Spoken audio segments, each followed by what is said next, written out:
Karacakta Mericigen büyük çobanlar ellerini güçlü atsa aylarım gelen günüdür aya çıktı arı kocaman.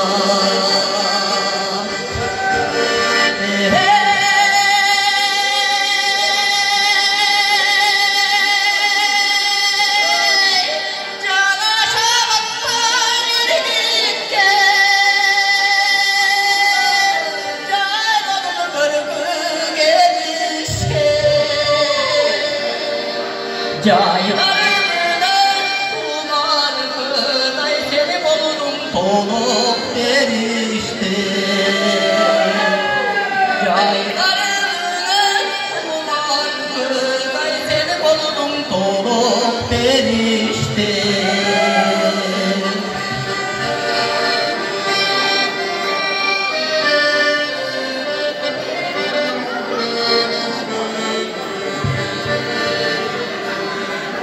Cilidetten sılasan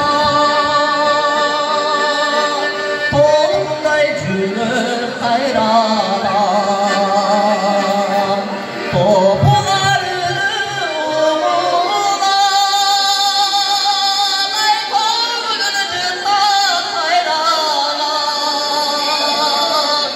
Antayını çakmadan Ay seni buldum cipces baylan